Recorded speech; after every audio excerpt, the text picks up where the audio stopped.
Hello friends, नमस्ते, अस्सलाम वालेकुम। और इस उम्मीद के साथ कि आप जहाँ होंगे हंसते बसते और मुस्कुराते होंगे। आज की शानदार वीडियो का आगाज़ करते हैं जिसका ज़बरदस्त सा टाइटल है India to Nepal train journey. एक ट्रेन जर्नी देखी थी इंडिया टू बांग्लादेश, यानी ढाका से कलकत्ता से ढाका तक हिमांशु भाई के साथ। ये हमारे कोई मोनू भाई हैं और इनके साथ एक इंटरनेशनल जर्नी देखनी है इंडिया से नेपाल तक की। वो जो सफ़र था जो उन्होंने किया था वो तकरीबन 400 किलोमीटर का सफ़र था, जिसे उन्होंने 9 घंटे में तय किया। वो भी एक इंटरनेशनल बॉर्डर क्रॉस हुआ। यहाँ पर आप देखते हैं जी नेपाल की तरफ कितना लंबा रेल ट्रैक है, कितना किराया लगता है, क्या सूरत हाल है। बहरहाल वो किराए को लेकर भी अच्छी खासी थी। लेकिन अब वीडियो देख के पता चलेगा कि नेपाल की तरफ जाने वाली इंटरनेशनल ट्रेन कितनी ज़्यादा शानदार दिखती है और नेपाल पहुंचना कितना ज़्यादा आसान है, क्योंकि बांग्लादेश की तरफ जो आने वाली जो ट्रेन थी उसके ऊपर उनसे कई एक बार पूछगिछ की गई थी और वहाँ पर एक ज़रा माहौल भी ज़रा और नोयत का था। नेपाल भी ये सूरत हाल है कि नहीं है, ये फिर वीडियो देख के पता लगेगा। तो इस वीडियो का आगाज़ करते हैं, लेकिन उससे पहले आपसे प्यार भरी गुजारिश है कि चैनल पर फर्स्ट टाइम आए और कंटेंट पसंद आए तो वीडियो को लाइक और चैनल को सब्सक्राइब करना मत भूलिएगा। और अगर आप प्यारे सब्सक्राइबर पहले से हैं तो अभी से इस वीडियो को लाइक कर दें।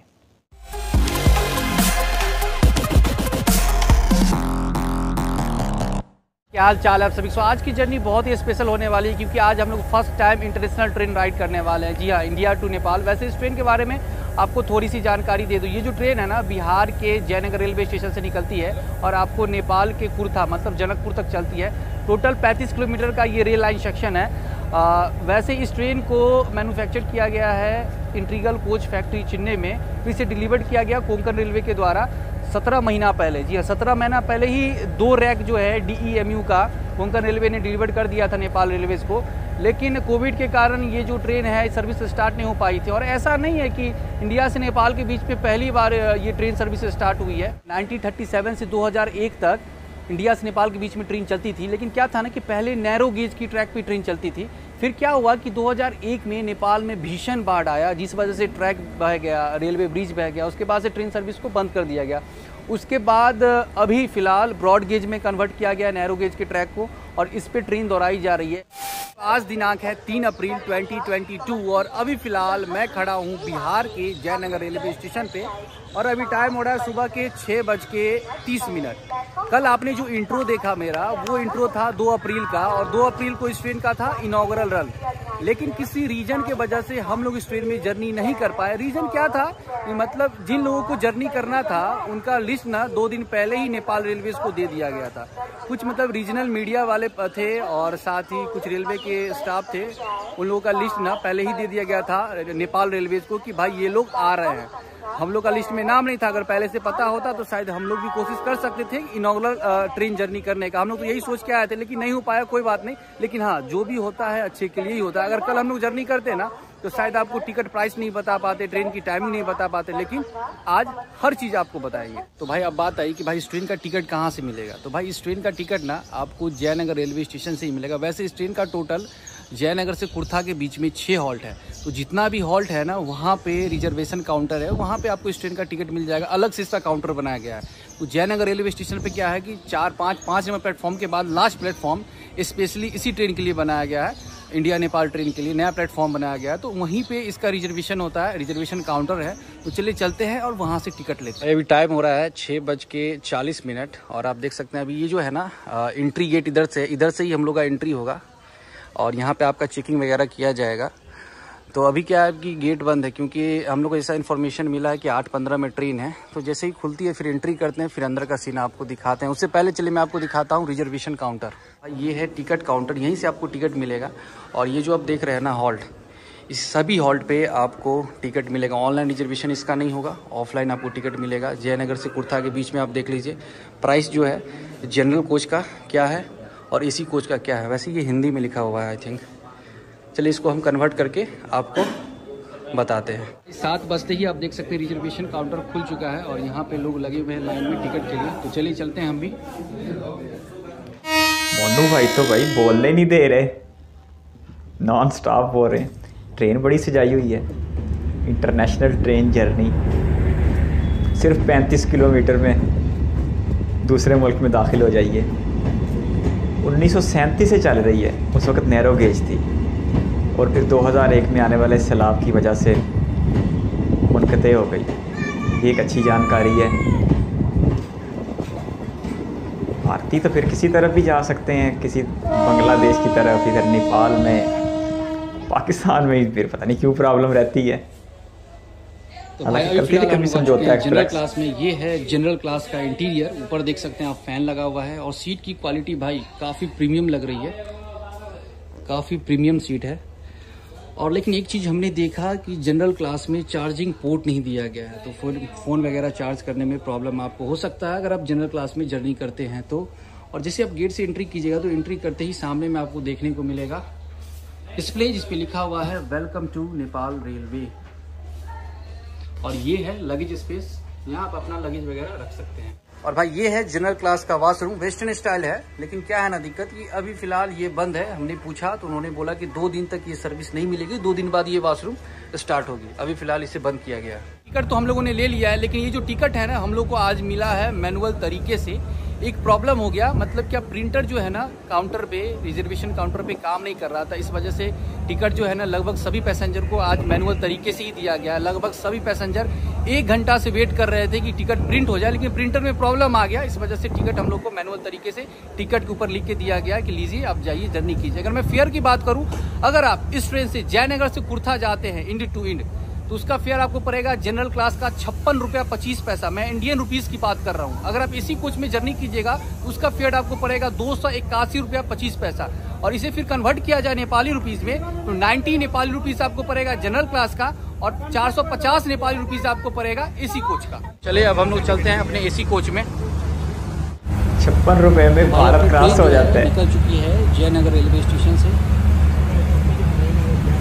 ये भी भारतीय रेलवे में मुमकिन है, और उधर से कोई 90 खर्च के। अब मैं आपको इसी कोच का इंटीरियर दिखाता हूं। अंदर जाने से पहले आप देख सकते हैं यहाँ एक गेट लगा हुआ है, ये सेंसर वाला गेट है, लेकिन सेंसर जो है अभी काम नहीं कर रहा है, तो इसे मैनुअल तरीके से भी खोलना पड़ेगा।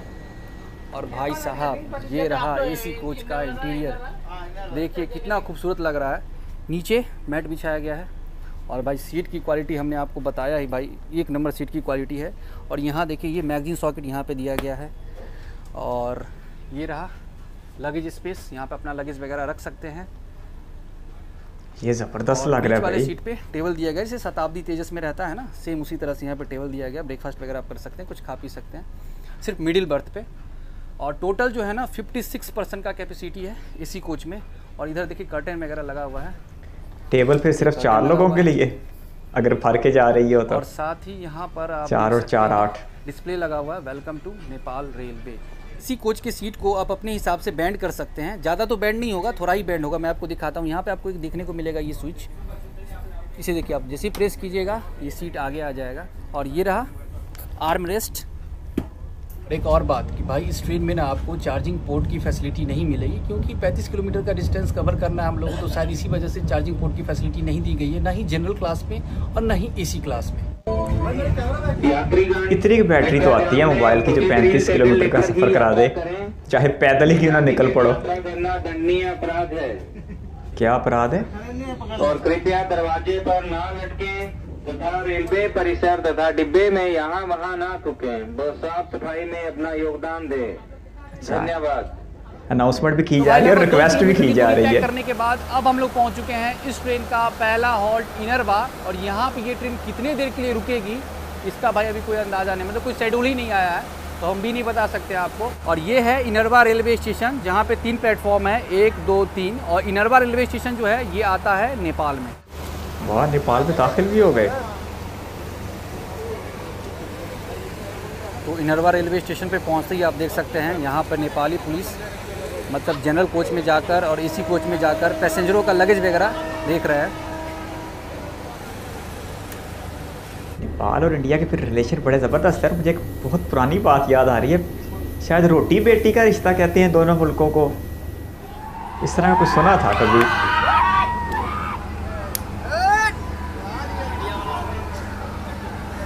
नेपाली भी अच्छा खासा स्वागत कर रहे हैं इस भारतीय ट्रेन का। ये देखिए कितना क्राउड हो गया। अब हम लोग आ चुके हैं इस ट्रेन का दूसरा हॉल्ट खजुरी, और यहाँ पे सिर्फ एक ही प्लेटफॉर्म है, आप मेरे पीछे देख सकते हैं। और यहाँ पे क्राउड इतना है कि नेपाल पुलिस को आना पड़ा है क्राउड को तितर बितर करने के लिए। और कुछ लोग ना भाई कोच में घुस गए हैं। नेपालियों के लिए कोई अनोखी चीज़ होनी तो नहीं चाहिए, अगर 1937 से चल रही है तो।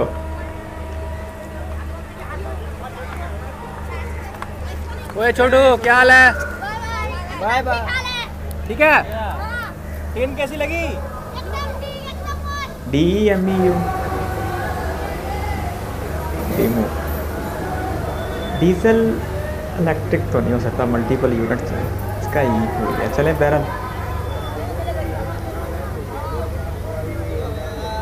बहुत करीब करीब है दोनों मुल्कों का कल्चर।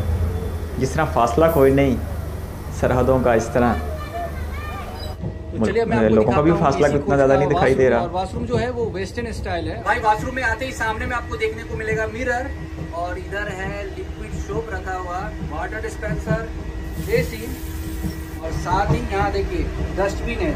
यहाँ पे इंडिकेट किया गया है कि डस्टबिन इधर है, और एक टैप इधर भी देखने को मिलेगा। और ये जो है ना भाई वेस्टर्न स्टाइल वॉशरूम है। और हाँ, फ्लश जरूर करें। यहाँ देखिए फ्लश दिया, प्रेस फॉर फ्लश। अब हम लोग आ चुके हैं इस ट्रेन का तीसरा हॉल्ट महिनाथपुर, और यहाँ पे भी ये ट्रेन कितने देर के लिए रुकेगी इसका कोई आइडिया नहीं, क्योंकि भाई शेड्यूल ही नहीं आया तो भाई आइडिया कहाँ से मिलेगा। वैसे महिनाथपुर जो है ये नेपाल के धनुषा डिस्ट्रिक्ट में आता है। और प्लेटफॉर्म के जस्ट बगल में देखिए यहाँ पे एक छोटा सा मंदिर है हनुमान जी का, और अपने ट्रेन को सिग्नल मिल चुका है। नेपाल तो ज़्यादातर लोग अंदर माउंट एवरेस्ट सर करने आते हैं, कोहे पे माँ।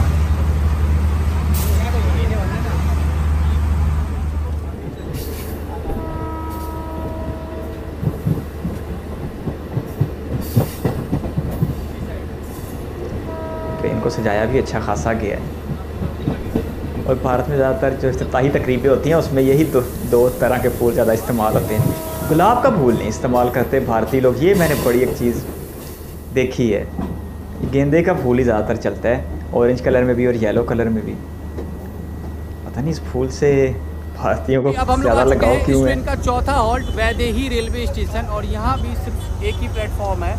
टिकट का जो प्राइस लिया जा रहा है वो सही है? टिकट का प्राइस सही है? चलिए ठीक है। 56 रुपए में भाई, इससे कम क्या हो। गया है। पहले जो ट्रेन चलती थी नैरो गेज की, समय के अनुसार सब बहुत हाँ अच्छा। समय के हिसाब से सही है। पहले 20-25 में बंद हुआ था, अभी 50-55 में जनकपुर के सही है। चलिए ठीक है। अच्छा 20-25 रुपये था जब आखिरी बार बंद हुई। और रहा कि ये बोगी में कर सकते, बोगी होना चाहिए। अच्छा ठीक है, वो तो है, 2 ट्रेन है तो शायद हो जाएगा। जब रिस्पांस जब अच्छा आएगा ना, पैसेंजर जब चढ़ने लगेंगे अधिक, तो और ट्रेन आ सकती है। ठीक है, बोगी तो और चाहिए, बोगी से यहाँ पूरा नहीं होगा। अच्छा अच्छा। अभी देखिए इतना ही नहीं, आज भर गया, इतना ही नहीं भर गया, और भी है जो मालूम होता इतना ही नहीं। ठीक है चाचा, मिलते हैं। चले इनको भाई अपनी ट्रेन का सिग्नल हो चुका है, तसल्ली भी दे दी। चलते हैं हम लोग अंदर। नेपाली भी खुश दिखाई दे रहे हैं इस ट्रेन की आमद से।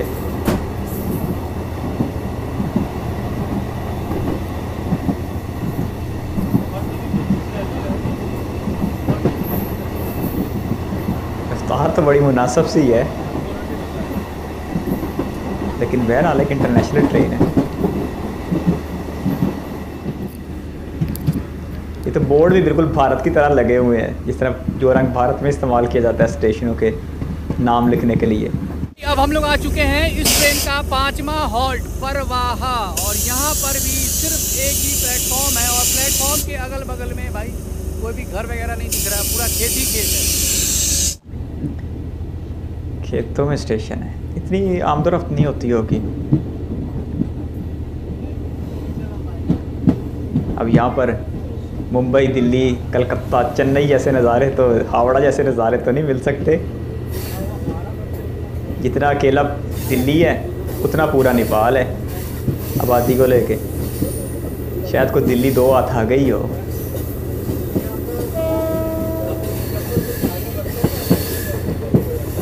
लेकिन ये छोटे से मुल्क के लिए इस बड़े से मुल्क की ट्रेन जो है ना फ़ायदेमंद बहुत है, खुसूसन तिजारत को लेके। अब मुझे ये तो नहीं पता कि तिजारत भी इस तरह ट्रेन के ज़रिए होती है कि नहीं, लेकिन अगर होती होगी तो बड़ा फ़ायदा होता होगा नेपाल के लोगों को।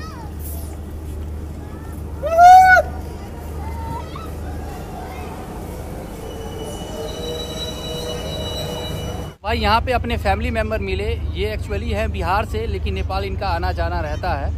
तो जनकपुर के बारे में इनसे बढ़िया मेरे समझ से कोई नहीं बता सकता। तो भाई बताओ जनकपुर क्यों फेमस है भाई? हाँ जी भैया जी, जनकपुर माता सीता का घर है। अगर आपने रामायण देखा होगा तो माता सीता का नाम सुना होगा। तो माता राम जी सीता यहीं आए थे ना? राम जी की वाइफ है। और पूरा यहाँ पे पूरा भव्य मंदिर बना हुआ शायद है। वाइफ ही भाई, अगर गलती है तो भाई माजरत। उसे नौलाखा मंदिर के नाम से भी जाना जाता है। बहुत फेमस मंदिर जी भैया, बहुत फेमस है। और जिस मंडप में जिसे मरवा बोलते हैं हमारे बिहार में, उसमें शादी हुआ था, तो वो मंडप भी बना है। अगर आप उसमें एंट्री करोगे तो शायद 5 या 10 रुपये नेपाली करेंसी की टिकट। अच्छा। सुनते विवाह पंचमी में बहुत बड़ा बहुत जुलूस भीड़ रहता निकलता है, है। बहुत भीड़ रहता है। विवाह पंचमी फेमस है यहाँ की। अगर विवाह पंचमी आप यहाँ आके नहीं देखा ना तो कहीं नहीं देखा। तो अब तो ट्रेन की कनेक्टिविटी हो गई है, अब लोग अधिक आ पाएंगे। आ सकते हैं आप और देखिए जनकपुर कैसा है। और यहाँ पे फेमस जगह की बात करें तो भूतनाथ मंदिर है, गंगा सागर तालाब है, जहाँ पे शाम के टाइम डेली गंगा आरती होती है। तो आप उसका भी आनंद ले सकते हैं यहाँ रुके। मतलब टूरिस्ट सब डेली आरती होता है? जी भैया, डेली होता है, जैसे अपने बनारस में होता है। जी जी जी। अच्छा। तो गंगा सागर तालाब जो है इसके लिए फेमस है। यहाँ से कितना दूर होगा तालाब? थोड़ा ही दूर भैया, यहाँ से मतलब 10 मिनट का रास्ता। अच्छा, 10 मिनट का। वैसे अपना परिचय बता दो भाई। ये अपने फैमिली मेंबर है, ये भी अपना कंटेंट क्रिएट करते हैं यूट्यूब पे। और नेपाल रेलवे को तो क्या ही बताए भाई, मतलब ये वेब सीरीज निकाल दिए हैं नेपाल रेलवे पे, मतलब बहुत सारा वीडियो ये डाल चुके हैं। तो हम इसलिए सोचे कि भाई इससे बढ़िया कौन बता सकता है जनकपुर के बारे में। तो वैसे चैनल का क्या नाम है भाई आप? रघु ब्लॉग्स। रघु ब्लॉग्स नाम है इनके चैनल का। देखिए, एक बार विजिट कीजिए और सपोर्ट जरूर कीजिए।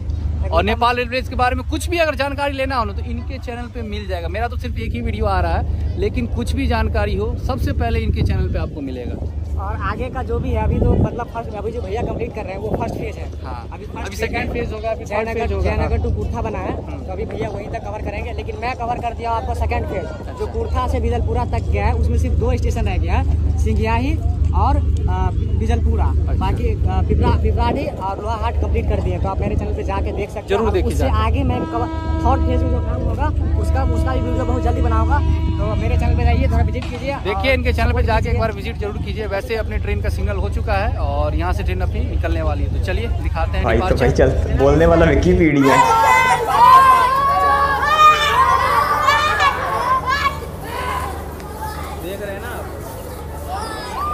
नेपाल के स्कूल के बच्चे को लगता है डिसिप्लिन कम ही फॉलो करते हैं। ये स्कूल के बच्चे हमने भारत के भी देखे हुए हैं, वंदे भारत के इफ्तिताह के मौके पे, लेकिन बड़े मुनज़्ज़म अंदाज में वो सारे होते हैं। ये तो लग रहा है भाई सारी एंजॉयमेंट इधर ही करने आ गए हैं। ये तो कोई गांव का माहौल याद करा दिया इन बच्चों ने भाई। जिस तरह वो कुछ गैर मुतवक्के चीज़ को देख के हैरान हो जाते हैं, उसका ताक़ुब करते हैं, यही सूरत हाल है इधर। लेकिन स्टेशन बड़ा है, यहाँ पे इर्द गिर्द आबादी भी है।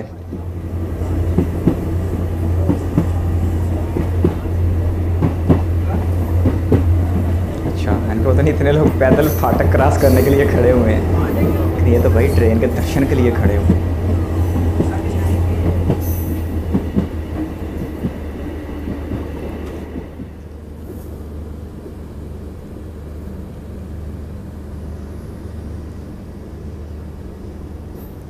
ये मंजिल आ गई कुर्था।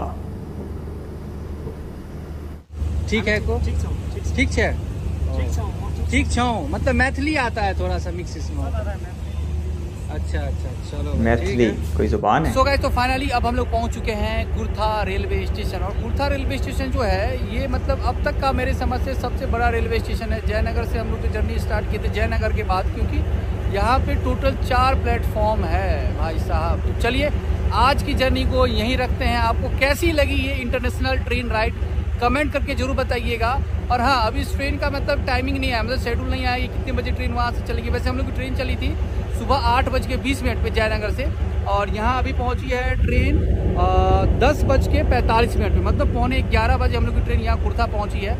आगे का टाइमिंग जो भी होगा वो आपको इंस्टाग्राम पे मैं पोस्ट कर दूंगा। वैसे डिस्क्रिप्शन में जैसे ही अपडेट होगा डिस्क्रिप्शन में भी मैं ऐड कर दूंगा। प्राइसिंग के बारे में हमने आपको बता ही दिया। तो चलिए मिलते हैं अगले वीडियो में, तब तक अपना ख्याल रखें, परिवार का ख्याल रखें, हंसते रहे, मुस्कुराते रहे और लगातार इसी तरह भाई के साथ जर्नी करते रहे। See you soon, till then, peace, bye. और हाँ, प्यार करते हैं आपसे, लव यू। क्या बात है, बड़ा रोमांटिक एंड है भाई। इससे अच्छी कौन सी बात है कि सिर्फ 56 रुपये खर्च करके आप भारत से नेपाल में दाखिल हो सकते हैं। एक बैनुल-अक़वामी सरहद यानी इंटरनेशनल बॉर्डर क्रॉस कर सकते हैं, दूसरे मुल्क में जा सकते हैं। किराए ने तो हद ही मुका दी, इतना मुनासिब किराया। ठीक है 35 किलोमीटर सफ़र ज़रूर था, लेकिन इंटरनेशनल ट्रेन होने की वजह से इसका किराया ज़्यादा होना चाहिए था। जो इसकी एसी क्लास है उसका कुछ शायद 200 के आसपास या 190-95 के आसपास किराया बता रहे थे, लेकिन जो जनरल क्लास है उसका किराया सिर्फ और सिर्फ 56 रुपये बता रहे थे। अगर उसे आप नेपाली करेंसी में देखो तो वो सिर्फ 90 बनते हैं, भारतीय में वो सिर्फ 56 रुपये बनते हैं। अच्छा, अब अगर इस सफ़र की बात की जाए तो सिर्फ 35 किलोमीटर का ये सफ़र था। वक्त तो नहीं बताया कितना, क्योंकि ये कमर्शियल के बाद दूसरी जर्नी थी, तो कोई शेड्यूल नहीं था, कोई पता नहीं था कि कौन जो ट्रेन है वो किस किस जगह पे यानी कि कितनी कितनी देर के लिए रुकेगी। इस 35 किलोमीटर में 6 तो हाल्ट दे दिए, इसका मतलब है हर 5-7 किलोमीटर के बाद एक स्टेशन आ रहा था। और ज़्यादातर स्टेशन तो इतने छोटे थे कि एक एक प्लेटफार्म के ही थे, यानी कि वो ट्रैक को ही पकड़ के स्टेशन बनाया हुआ था। लेकिन जो बाद में जो इस जगह मंजिल आई वो 4 प्लेटफार्म वाला स्टेशन था, वो इस रास्ते का सबसे बड़ा स्टेशन भी दिखाई दे रहा था। भारतीयों के लिए नेपाल जाना इतना ज़्यादा आसान है इस चीज़ का मुझे अंदाज़ा नहीं था। कोई ज़्यादा पूछगिछ नहीं हुई, कोई इमिग्रेशन का इतना ज़्यादा मामलात नहीं थे। इससे पहले कलकत्ता से ढाका तक की जर्नी देखिए, वो भी इंटरनेशनल ट्रेन थी, लेकिन उसके ऊपर अच्छी खासी पूछगिछ थी, सवालात थे, पूरा एक फॉर्म था वो पुर करना होता है, फिर पूछगिछ का सिलसिला भी जारी रहता है। बॉर्डर के ऊपर भी, यानी कि जब स्टेशन के दोनों तरफ जो बॉर्डर हैं, अपने अपने मुल्क के जो स्टेशन हैं, वहाँ पर भी अच्छी खासी पूछगिछ होती है। और वो तो इतना मामला सख्त है कि अगर आप कलकत्ता से बैठे हैं ढाका के लिए या ढाका से बैठे हैं कलकत्ता के लिए, तो रास्ते में आप कहीं उतर नहीं सकते और रास्ते में कोई सवार भी नहीं हो सकती। लेकिन यहाँ पर तो यार बिल्कुल लग ही नहीं था कि हमने कोई इंटरनेशनल बॉर्डर क्रॉस किया है। हमने बता दिया कि जो लोग भी सवार हैं, और जहाँ बजाय नेपाली लोग इस ट्रेन का इस्तकबाल करते हुए भी दिखाई दे रहे थे, तो फ़र्क इतना ज़्यादा लग नहीं रहा था। लोग अच्छे खासे खुश लग रहे थे। और वीडियो ऑनर इसकी हिस्ट्री में जा रहे थे, वो बता रहे थे कि 1937 से ये ट्रेन चल रही है। उस वक्त ये नैरो गेज हुआ करती थी, लेकिन 1937 से आज 2024 आ गया, तकरीबन 100 बरस होने के करीब आए हैं, 88 बरस हो चुके हैं। उसके बावजूद लोग अभी तक इस ट्रेन को देख इतना ज़्यादा पुरजोश हैं। ये बात समझ से बाहर है कि ये इंडिया से आई है, तो इतने ज़्यादा लोग इस पर हैरान हो गए। स्कूल के बच्चे हैं तो वो इस पर मजाक करते हुए दिखाई दे रहे थे, इसका इस्तकबाल करते हुए दिखाई दे रहे थे। बड़े लोग हैं तो वो भी इसके इस्तकबाल में खड़े हुए थे। ये थोड़ा समझ से बाहर है। हालांकि काफ़ी अरसे बाद चली, वो बता रहे कि 2001 में नेपाल में कोई ज़बरदस्त किस्म की बाढ़ आई थी, सैलाबी सूरत हाल पैदा हुई थी, तो ट्रैक बह गए थे, पुल बह गए थे, तो उसके बाद से काफ़ी अर्सा फिर बीच में रुकी भी रही। और जो ये ट्रेन है ये ICF यानी कि चेन्नई में जो इंटीग्रेटेड कोच फैक्ट्री है उसने तैयार करके दी थी। और ये डेमो बता रहे थे जो भी है, डीजल मल्टीपल यूनिट, इस तरह की कोई ट्रेन बता रहे थे। यहाँ पे इलेक्ट्रिफिकेशन का कोई सीन नहीं था। ट्रेन की रफ्तार तो आप ना ही पूछे तो अच्छी है, ट्रेन की रफ्तार नाम की तो कोई चीज़ नहीं थी। लेकिन इस ट्रेन में जो दिलचस्प पहलू था वो इसका बैनुल अक़वामी होना था। और सिर्फ 56 रुपये में अगर आप एक बैनुल अक़वामी सफ़र कर लें तो किसी तो अभी माड़ा नहीं है। और अगर नेपाल और इंडिया के रिलेशन की बात की जाए तो नेपाल शायद भारत में कभी जम ना हो। और नेपाल के बारे में कहा जाता है कि ये दो बड़े पहाड़ों के बीच एक छोटा सा फंसा हुआ मुल्क है, यानी कि चाइना और इंडिया के दरमियान फंसा हुआ बेचारा मुल्क है। लेकिन उसके बावजूद आज तक ये अपनी आज़ाद हैसियत को बरकरार रखे हुए हैं और लगता नहीं कि ये कभी भारत में शामिल होंगे। चलें, बहरहाल फिर बात जियोग्राफी की तरफ चलेगी। हम सिर्फ ट्रेन के ऊपर ही रहते हैं। 35 किलोमीटर के इस सफ़र में मुझे लगता है 2-3 घंटे तो लग गए होंगे। बाकी अच्छा था सफ़र, शानदार था, रफ्तार नहीं थी, लेकिन जो उधर पहुंच के जो लोगों के अंदर जोशो खरोश था वो बहुत ज़्यादा ज़बरदस्त था।